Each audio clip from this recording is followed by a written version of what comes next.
आज हम एक बहुत ही पावरफुल आइडिया के बारे में बात करने वाले हैं कि हमारी असल दौलत पैसा नहीं बल्कि हमारा वक्त है।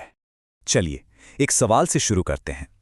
सोचिए, अगर कोई आकर कहे कि वो आपको 1 करोड़ रुपए देगा, लेकिन शर्त यह है कि आप कल सुबह नहीं उठेंगे, क्या कोई इस डील को लेगा?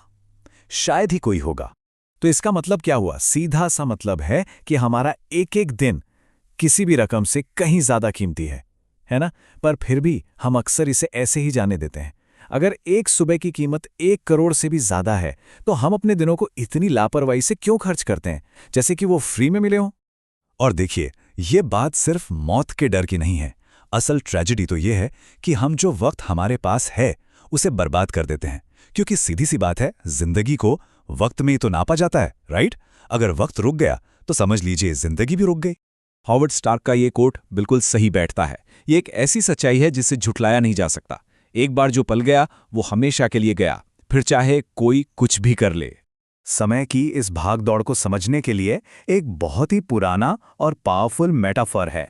अथर्ववेद में टाइम को यानी समय को एक घोड़े की तरह बताया गया है। एक ऐसा घोड़ा जो बेतहाशा दौड़ता है और किसी के लिए नहीं रुकता। अब हमारे पास दो ही रास्ते हैं, या तो हम इस घोड़े पर सवार हो जाएं और इसकी रफ्तार का फायदा उठाएं, या फिर बस खड़े खड़े से दूर धूल में गायब होते हुए देखते रहें। पैसा, शोहरत, सब कुछ वापस आ सकता है, पर गुजरा हुआ वक्त कभी नहीं। इसको ऐसे समझिए जैसे रोज सुबह किसी के बैंक अकाउंट में 86,400 रुपए आते हों। शर्त यह है कि उसे ये सारे पैसे उसी दिन खर्च करने हैं। वो इसे बचा नहीं सकता, अगले दिन के लिए रख नहीं सकता। ठीक यही हमारे साथ हर रोज होता है, बस रुपए की जगह हमें मिलते हैं 86,400 सेकंड्स। अब सवाल यह है कि इन सेकंड्स को हम खर्च कहाँ कर रहे हैं? वॉरेन बफेट का एग्जाम्पल देखिए। जब बाकी बच्चे खेल कूद में अपना वक्त बिता रहे थे, वो क्या कर रहे थे? 6 साल की उम्र में च्युइंग गम बेच रहे थे, 11 साल की उम्र में शेयर मार्केट में पैसा लगा रहे थे। मतलब उन्होंने बहुत पहले ही समझ लिया था कि सिर्फ पैसा नहीं बल्कि समय को सही जगह लगाना ही असली इन्वेस्टमेंट है। वो समय के घोड़े पर बाकियों से बहुत पहले सवार हो गए थे। पुराने जमाने में रोमन एम्पायर में कॉन्सेप्ट था ब्रेड एंड सर्कस। मतलब लोगों को बस खाना और मनोरंजन देते रहो ताकि वो बड़े मुद्दों पर सवाल ही ना उठाएं। आज के जमाने का सर्कस क्या है?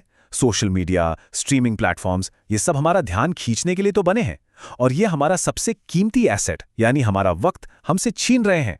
तो आखिर ये वक्त जाता कहाँ है? ये बस खो नहीं जाता, इसे चुराया जाता है। और चोर कोई बाहर वाला नहीं, हमारे अंदर ही बैठे हैं। दो बड़े चोर हैं। पहला है एनर्जी की कमी, मतलब जब तक मूड नहीं होगा तब तक काम नहीं करेंगे। और दूसरा चोर है मकसद की कमी।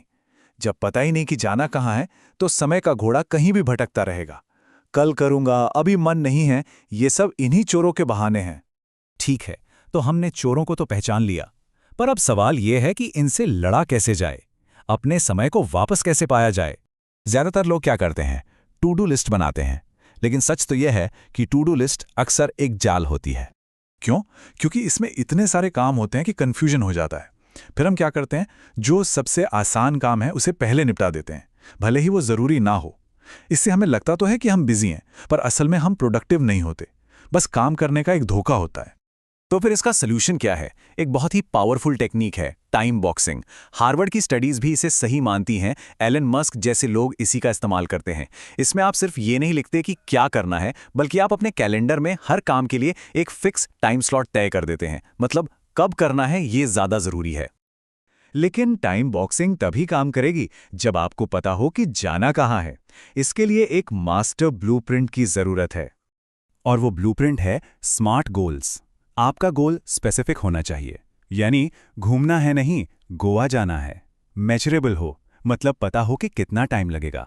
अचीवेबल, यानी ऐसा हो जिसे पूरा किया जा सके।